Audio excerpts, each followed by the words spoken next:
العلم هو النور الهادي والمفتاح لكل الخير من يرد الله به خيرا. بسم اللہ الرحمن الرحیم الحمد للہ رب العالمین الحمد للہ حمدا کثیرا طیبا مبارکا فیہ فسبحان اللہ حین تمسون وحین تصبحون وله الحمد فی السماوات والارض وعشیا وحین تظہرون وصلی اللہ وسلم علی نبینا محمد وعلی آلہ واصحابہ وبارک وسلم تسلیما کثیرا کثیرا. وبطل شرط الولاء والترتیب والتسمیة والنیة فی آیة الوضوء هذا تفریع ثان علیہ وعطف على قوله فلا يجوز، یعنی اذا كان الخاص لا يحتمل البیان فبطل شرط الولاء كما شرطه مالك وشرط الترتیب والنیة كما شرطهما الشافعی وشرط التسمیة كما شرطه أصحاب الظواهر في آية الوضوء وهو قوله تعالى فاغسلوا وجوهكم الآية. عزیز طلبہ اکرام، اس سبق سے متعلق ضروری ابحاث آپ حضرات کے سامنے پیش کی جا چکی ہے. البتہ ایک بات رہ جاتی ہے، وہ یہ ہے کہ آیت وضو میں ولا، ترتیب، تسمیہ، نیت کی شرط لگانا درست نہیں ہے، اس لیے کہ کتاب اللہ کا خاص لا يحتمل البیان لکونہ بینا، بیان تفسیر و توضیح کا وہ احتمال نہیں رکھتا ہے.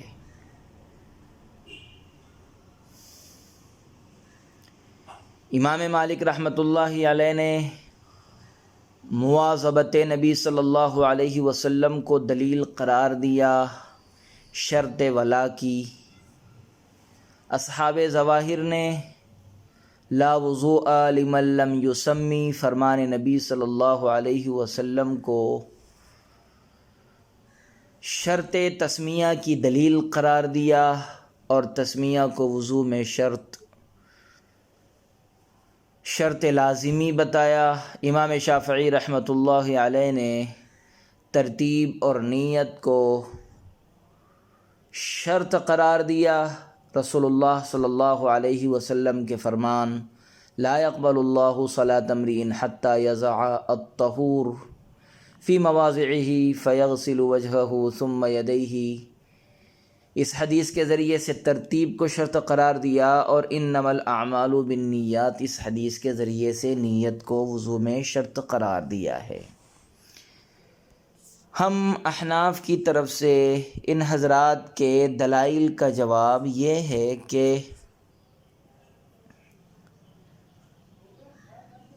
امام مالک رحمۃ اللہ علیہ کی پیش کردہ دلیل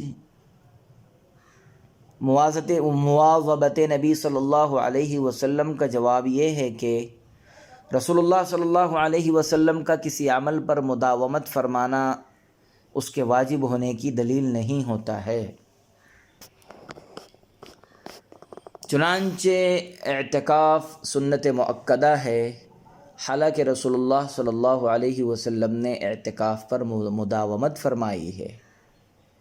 ہاں، اگر مداومت کے ساتھ اللہ کے رسول نے اس عمل کے ترک پر انکار فرمایا ہوتا تو یہ مداومت دلیل وجوب ہوتی،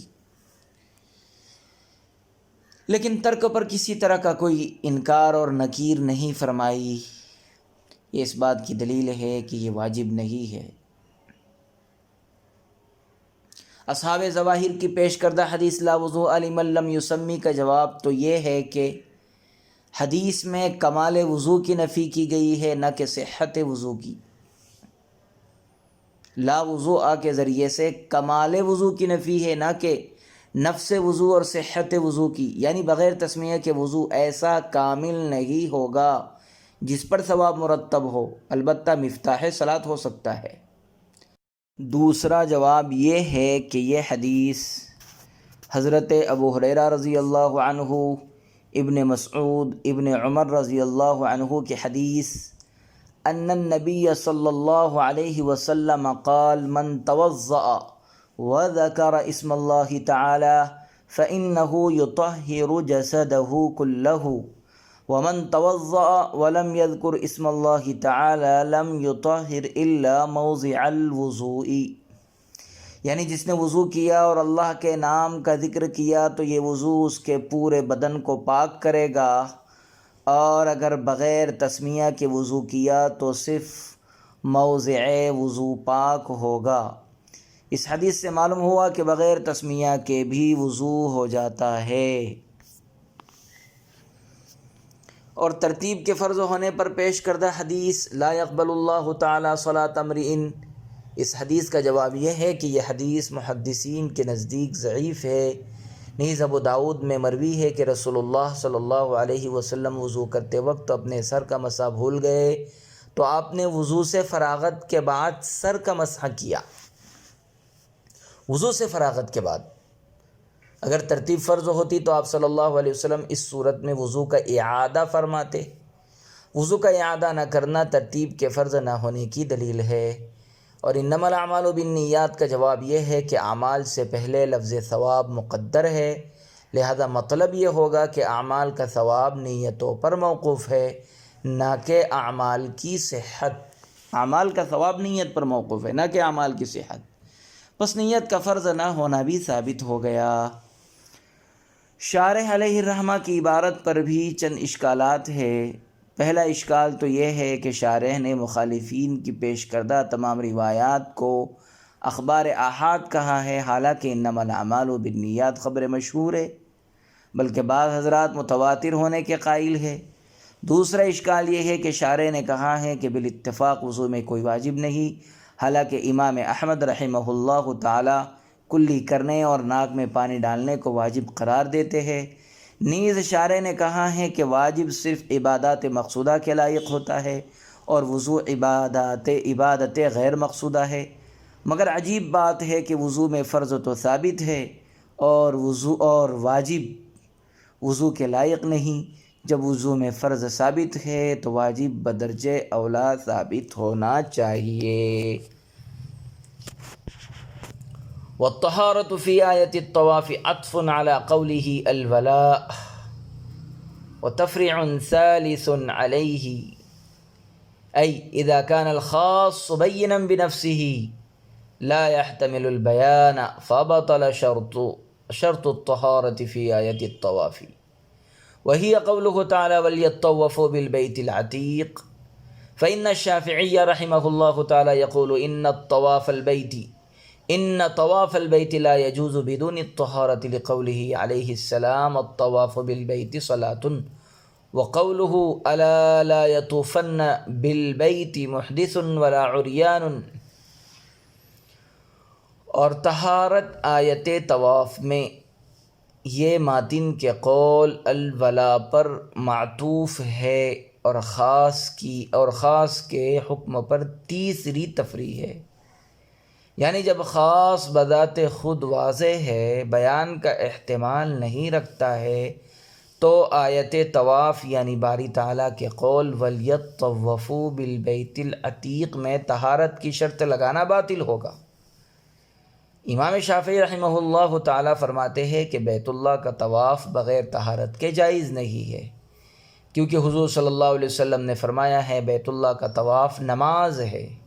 اور حضور صلی اللہ علیہ وسلم نے فرمایا ہے کہ خبردار بیت اللہ کا طواف کوئی ایسا شخص نہ کرے جو بے وضو اور ننگا ہو۔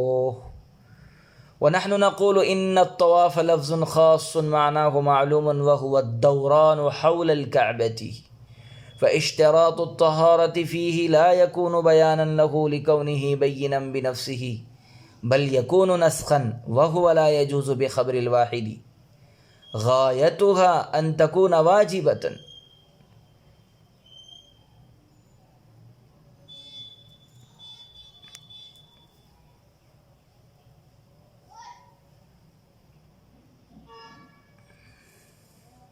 ہم کہتے ہیں کہ طواف لفظ خاص ہے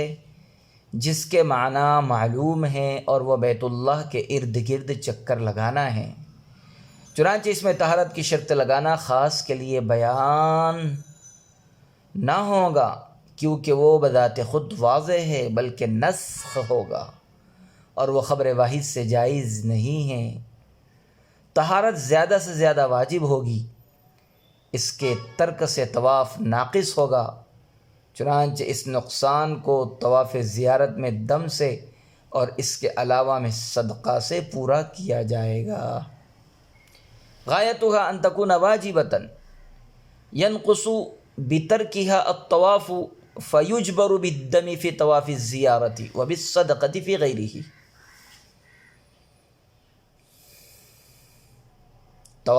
طہارت زیادہ سے زیادہ واجب ہوگی، اس کے ترک سے طواف ناقص ہوگا، چنانچہ اس نقصان کو طواف زیارت میں دم سے اور اس کے علاوہ میں صدقہ سے پورا کیا جائے گا۔ وَأَمَّا زِيَادَةُ كَوْنِهِ 7 أشواط وَإِبْتِدَاؤُهُ مِنَ الْحَجَرِ الْأَسْوَدِ فَلَعَلَّهُ ثَبَتَ بِالْخَبْرِ الْمَشْهُورِ وَهِيَ جَائِزٌ بِالْاتِّفَاقِ۔ اور طواف میں 7 دوڑ کی قید کا اضافہ کرنا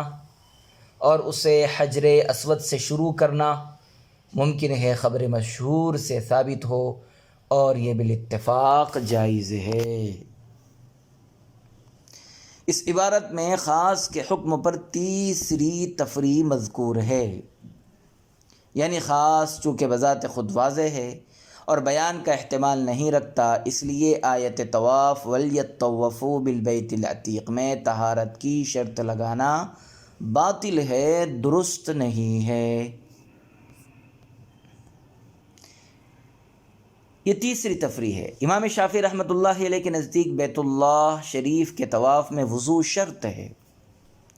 دلیل یہ حدیث ہے کہ حضور صلی اللہ علیہ وسلم نے فرمایا ہے الطواف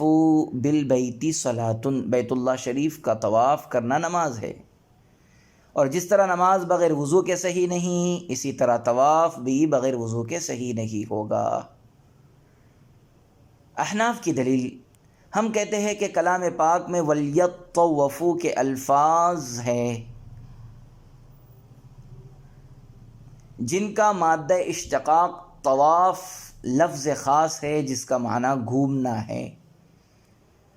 اور حرم کعبہ کے ارد گرد چکر لگانا ہے۔ اگر ہم اس خاص میں طہارت کی شرط لگائے تو یہ اس کے لیے بیان تو نہیں بن سکتا، کیونکہ وہ بین بنفسہ ہی ہے، وہ بذات خود واضح ہے، بلکہ اس کا منسوخ ہونا لازم آئے گا، اس میں تبدیلی کرنا لازم آئے گا، اور یہ جائز نہیں ہے۔ لہذا ہم نے کہا نفس طواف تو فرض ہے، لیکن طواف کے موقع پر طہارت واجب ہے۔ وجوب کا ثمرہ یہ ہے کہ اس کے چھوڑنے سے طواف کرنے والے پر دم واجب ہوتا ہے۔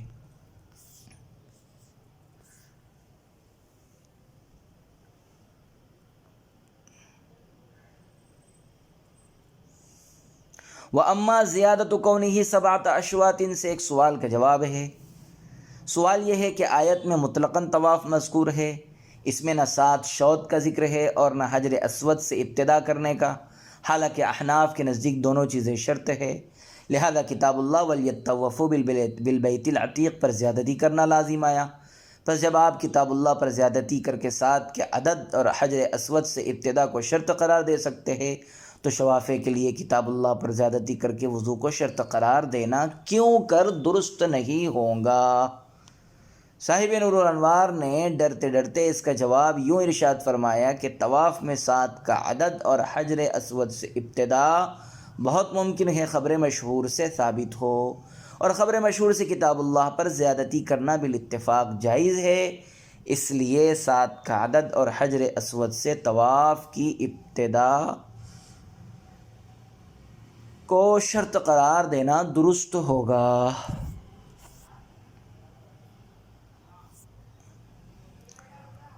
والتاویل بالاطہار فی آیت التربص عطف علی قوله شرط الولاء وتفریع رابع ای اذا کان الخاص بینا بنفسه لا يحتمل البيان فبطل تاويل القروء بالاطهار في قوله تعالى والمطلقات يتربصن بانفسهن 3 قروء، اور آیت تربص میں قروء کی تعویل طہر کے ساتھ باطل ہوگی۔ یہ ماتن کے قول شرط الولائی پر معطوف ہے اور خاص کے حکموں پر چوتھی تفریح ہے، یعنی جب خاص بذات خود واضح ہے، بیان کا احتمال نہیں رکھتا ہے، تو باری تعالیٰ کے قول والمطلقات یتربصن بانفسہن ثلاثۃ قروء، قروء کی تعویل طہر کے ساتھ کرنا باطل ہے۔ وبيانه أن قوله تعالى قروء مشترك بين معنى الطهر والحيض فأوله الشافعي بالأطهار لقوله تعالى فطلقوهن لعدتهن على أن اللام للوقت أي فطلقوهن لوقت عدتهن وهو الطهر، لأن الطلاق لم يشرع إلا في الطهر بالإجماع، وأوله أبو حنيفة بالحيض بدلالة قوله تعالى ثلاثة، لأنه خاص لا يحتمل الزيادة والنقصان، والطلاق لم يشرع إلا في الطهر، فإذا طلقها في الطهر وكانت العدة أيضا هي الطهر فلا يخلو إما أن يحتسب ذلك الطهر من العدة أو لا، فإن احتسب منها كما هو مذهب الشافعي يكون قرئين وبعضا من الثالث، لأن بعضا منه قد مضى، وإن لم يحتسب منها ويؤخذ ثلاث أخر ما سوى هذا القرء يكون ثلاثا وبعضا، وعلى كل تقدير يبطل موجب الخاص الذي هو ثلاثة، وأما إذا كانت العدة هي الحيض والطلاق في الطهر لم يلزم شيء من المحظورين بل تعد ثلاث حيض بعد مضي الطهر الذي وقع فيه الطلاق۔ اور اس کی تفصیل یہ ہے کہ باری تعالیٰ کا قول لفظ قروء طہر اور حیض کے معنی میں مشترک ہے، چنانچہ امام شافعی رحمۃ اللہ علیہ نے باری تعالیٰ کے قول فطلقوہن لعدتہن کی وجہ سے قروء کی تعویل طہر کے ساتھ کی ہے، اس بنا پر کہ لام وقت کے لیے ہے، یعنی ان کو ان کی عدت کے وقت میں طلاق دو، اور عدت کا وقت طہر ہے، اور وہ طہر ہے کیونکہ بالاجماع طلاق مشروع نہیں کی گئی ہے مگر طہر میں۔ اور امام ابو حنیفہ رحمۃ اللہ علیہ نے باری تعالیٰ کے قول ثلاثہ کی دلالت کی وجہ سے قروء کی تعویل حیض کے ساتھ کی ہے، کیونکہ لفظ ثلاثہ خاص ہے، کمی بیشی کا احتمال نہیں رکھتا ہے، اور طلاق مشروع نہیں کی گئی ہے مگر طہر میں۔ چنانچہ جب کوئی شخص اپنی بیوی کو طہر میں طلاق دے گا اور عدت بھی طہر ہو تو دو حال سے خالی نہیں، یا تو وہ طہر عدت میں شمار ہوگا یا نہیں۔ بس اگر وہ طہر عدت میں شمار ہو جیسا کہ امام شافعی کا مذہب ہے تو دو طہر اور تیسرے کا کچھ ہوگا، کیونکہ تیسرے کا کچھ حصہ گزر چکا ہے، اور اگر وہ طہر عدت میں شمار نہ ہو اور اس طہر کے علاوہ دوسرے 3 طہر لیے جائیں تو 3 طہر اور کچھ ہوگا، اور ہر صورت میں اس خاص کا موجب کہ وہ ثلاثہ ہے باطل ہو جائے گا۔ اور اگر عدت حیض ہو اور طلاق طہر میں ہو تو مذکورہ دونوں خرابیوں میں سے کچھ لازم نہیں آئے گا، بلکہ اس طہر کے گزرنے کے بعد جس میں طلاق واقع ہوئی ہے 3 حیض شمار کیے جائیں گے۔ عزیز طلبہ کرام، یہاں سے چوتھی تفریح والتاویل بالاطہار فی آیت التربص۔ پہلی تفریح ہے ورکعوا واسجدوا، امام شافعی رحمۃ اللہ علیہ نے تعدیل ارکان کو شرط قرار دیا ہے۔ دوسری تفریح ہے آیت وضو کو لے کر، اصحاب ظواہر نے تسمیہ کی شرط، امام مالک نے ولا کی، امام شافعی نے ترتیب اور نیت کی شرط قرار دیا۔ تیسری تفریح ہے وَلْيَطَّوَّفُوا بِالْبَيْتِ الْعَتِيقِ، آیت طواف میں وضو کی شرط کو ضروری قرار دینا۔ اور اب یہاں سے چوتھی تفریح ہے والتاویل بالاطہار فی آیت التربص والمطلقات یتربصن بانفسہن ثلاثۃ قروء۔ اس آیت کریمہ میں قروء کی تعویل طہر کے ذریعے کرنا۔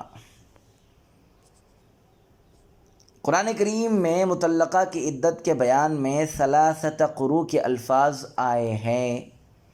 امام شافعی رحمہ اللہ تعالیٰ کے یہاں قروء سے مراد طہر ہے۔ ان کی دلیل یہ آیت ہے فطلقوہن لعدتہن کہ اس میں لام وقت کے لیے ہے۔ طلاق کا وقت تو بالاتفاق طہر ہے، تو عدت کا وقت بھی طہر ہونا چاہیے۔ طلاق طہر میں دی جاتی ہے، لہذا عدت بھی طہر ہی میں گزارا جانا چاہیے۔ امام صاحب رحمۃ اللہ علیہ اور جمیع احناف فرماتے ہیں کہ قروء سے مراد طہر نہیں ہے بلکہ حیض ہے۔ ہماری دلیل آیت قرآنی ہے والمطلقات یتربصن بانفسہن ثلاثۃ قروء میں مذکور لفظ ثلاثہ ہے کہ یہ خاص لفظ ہے اور معنی معلوم کے لیے وضع کیا گیا ہے، اور وہ ہے ما فوق الاثنین اور ما دون الاربعہ، 2 سے اوپر اور 4 سے کم یعنی 3۔